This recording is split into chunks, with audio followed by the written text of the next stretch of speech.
DeAndre Ayton to sign with Lakers. Matapos opisyal na maklear sa waivers noong Miyerkules, pumayag na ang center na si DeAndre Ayton na lumagda sa Lakers bilang isang unrestricted free agent. Ang bagong kontrata ni Ayton sa Lakers ay tatagal ng 2 taon at nagkakahalaga ng $16.6 million na may player option sa ikalawang taon.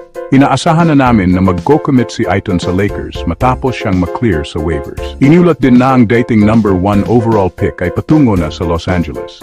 Si Ayton na pumayag na isuko ang $10 million ng kanyang $35.6 million na sweldo sa isang buyout sa Portland, ay pipirmahan sa natitirang non-taxpayer mid-level exception ng Lakers.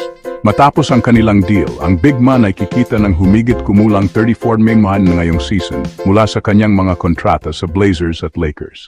Malaking galaw to para sa Lakers na naghahanap talaga ng center simula nung i-trade nila si Anthony Davis sa Dallas para kay Luka Doncic noong Pebrero.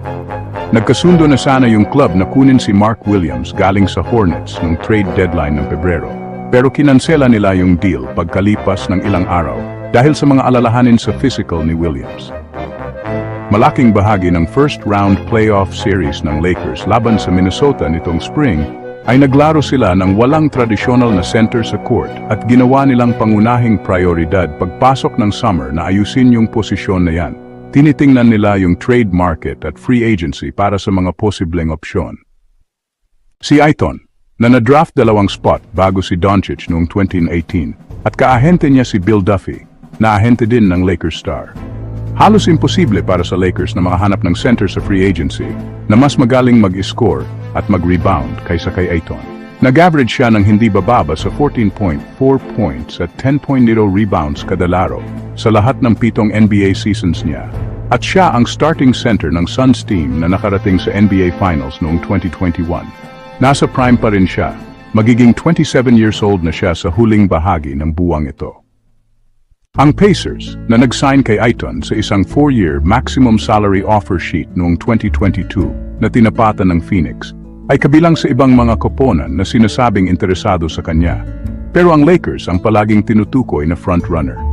Dahil sa paggamit ng kanilang non-taxpayer mid-level exception, ang LA ay magiging hard-capped sa first tax apron sa 2025-26. Kasalukuyan silang nasa mga $5.6 million na mas maba sa threshold na iyon para sa 13 players. Scoot in the drive, the lob to Ayton and he stuffs it home. Delivering this pass to DA. When he comes off this screen, it's a 2-on-1. And his read